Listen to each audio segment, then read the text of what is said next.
ये अंदेशा है सरकार आने का। जब सर्व समाज के लोग किसी प्रोग्राम में आने लग जाएं तो समझ लो उसकी सरकार आ रही। ये मिशन मूवमेंट के लोग हैं, इनके तो एक बहन जी का पता होना चाहिए कि बहन जी ने फला जगह बोल दिया कि भाई तुम्हें वहाँ जाना। तो ये लोग चाहे बारिश हो, तूफान हो, गर्मी हो, सर्दी हो, ये लोग जाने का काम करते हैं। उनकी सभा देख लो और हमारी सभा देख लो।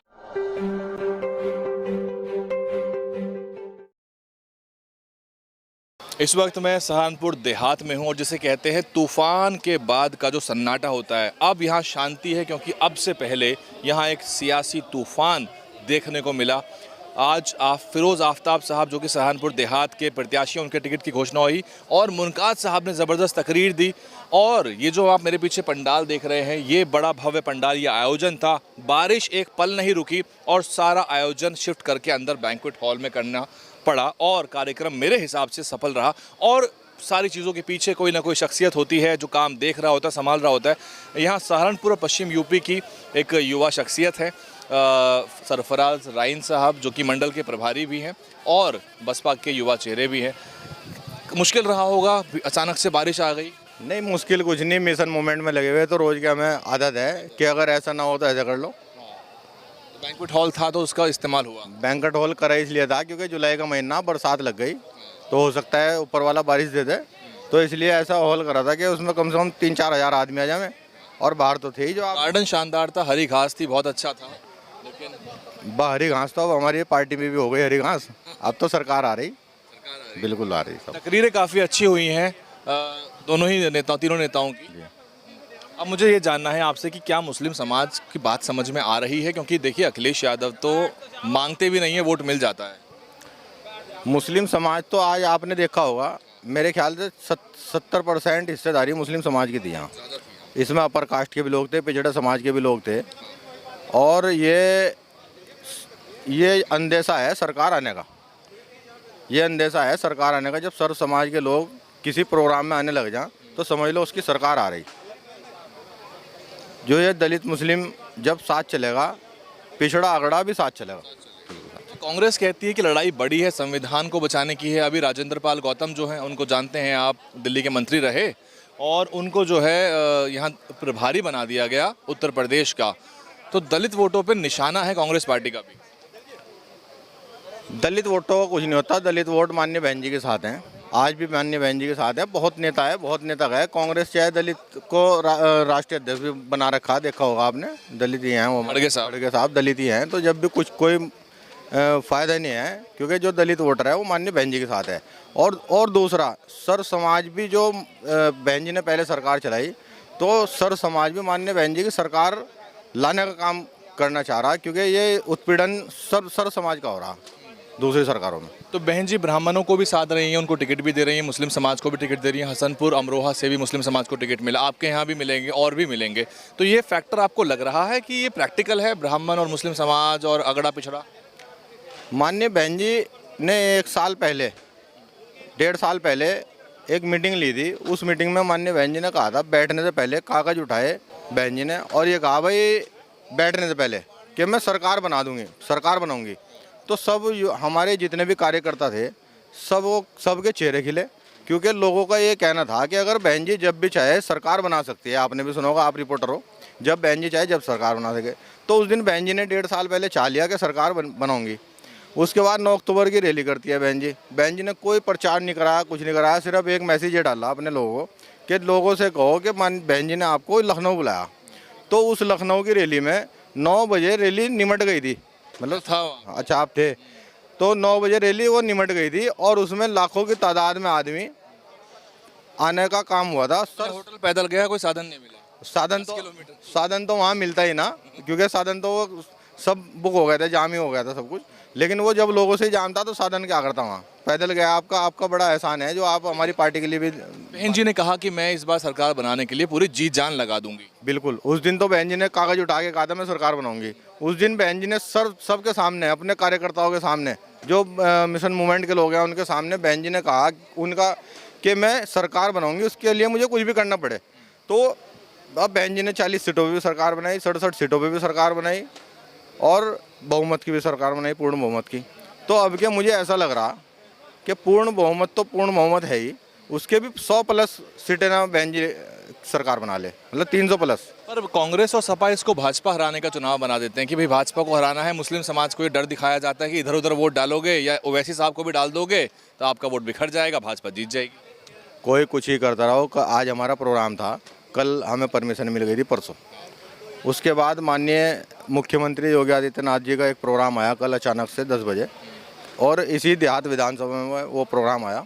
लेकिन हमारे जो लोग हैं, जो हमारी पार्टी के लोग हैं, ये मिशन मूवमेंट के लोग हैं, जैसे बारिश थी, आप सुबह आए, बारिश में भीग रहे थे, और ये मिशन मूवमेंट के लोग हैं, इनके तो एक बहन जी का पता होना चाहिए कि बहन जी ने फला जगह बोल दिया कि भाई तुम्हें वहाँ जाना। तो ये लोग चाहे बारिश हो, तूफान हो, गर्मी हो, सर्दी हो, ये लोग जाने का काम करते हैं। उनकी सभा देख लो और हमारी सभा देख लो। योगी जी का आने को इत्तेफाक मानते हैं आप क्या? नहीं, इत्तेफाक नहीं है। मैं आपको थोड़ा समझाने का काम करूँगा। ये चुनाव आते आते ये गठबंधन का और बीजेपी का चुनाव दिखा देते हैं मीडिया, और ये अखिलेश यादव तो कुछ कर नहीं सकता था इस काम के लिए, क्योंकि यहाँ मुस्लिम समाज आना था। तो क्या पता इनमें घुटमिट हुई हो कि भाई तुम जाओ वहाँ, तुम अपनी जाके बात रखो, तुम थोड़ा जो भी कर सकते हो करो, वो जो भी सिस्टम अपना बना सकते हो। तो हम तो उसी उसमें हैं। लेकिन हमारा जो पार्टी का सिस्टम है उसमें मुस्लिम समाज ने बहुत बड़ी तादाद में आने का काम किया, दलित समाज ने बहुत बड़ी तादाद में आने का काम किया, और पिछड़ा समाज हमारी स्टेज से बोलने का काम किया। आपने मंच से सुना हो, सर्व समाज के लोग थे, ठाकुर समाज था, ब्राह्मण समाज था, सैनी समाज था, काम्बोज समाज था, गुजर समाज था, जाट समाज था। हमने सब लोगों को बुलवाने का काम किया वहाँ, और सब लोग हमारे मंच पे बैठे थे। तो इससे बढ़िया और गुलदस्ता तो बहुजन समाज पार्टी से अलावा तो कोई बना नहीं सकता। ध्रुवीकरण तो इतनी बड़ी ताकतवर चीज़ है ना। अभी वो पाकिस्तान का जिक्र भी कर देते हैं अखिलेश जी, जिन्ना का भी कर देते हैं, ऐसे मुद्दे खुद ढूंढ ढांड के ले आते हैं, और फिर वो उधर से काशी मथुरा की बात करते हैं। असल में वो, मैं उन्हें क्या बोलूं, जो अपने पिताजी को हटा के ज़बरदस्ती मुख्यमंत्री बनो, वो दोबारा तो नहीं, मेरे ख्याल से जो बाप की इज्जत नहीं करता वो किसी की इज्जत नहीं करता। तो वो तो अपने हिसाब से वो चुटकुले छोड़ो जहाँ। अब वो चुटकुले हमारे लोगों को पसंद पहले आते थे, अब नहीं आएंगे। अब दिमाग से हमारे लोग काम लेंगे और सोचेंगे समझेंगे, बहुजन समाज पार्टी को ही वोट करेंगे, क्योंकि सरकार बहुजन समाज पार्टी बना सकती है। अभी आप फिरोज भाई ने एक बात कही, 20 और 3 23, 20 और 22 42, और उसके बाद अगड़ा पिछड़ा जो विधायक बनने आएगा, विधायक बन के फिर सरकार भी बनने का काम होगा। तो ये काम अब के लोग करेंगे, क्योंकि ये इनके तो ध्रुवीकरण में या गठबंधन के चक्कर में 4 बार से लोग सरकार नहीं बना पाए। तो भाजपा की सरकार आ रही, अब के लोगों ने देख लिया कि हम सामाजिक गठबंधन बनाएंगे।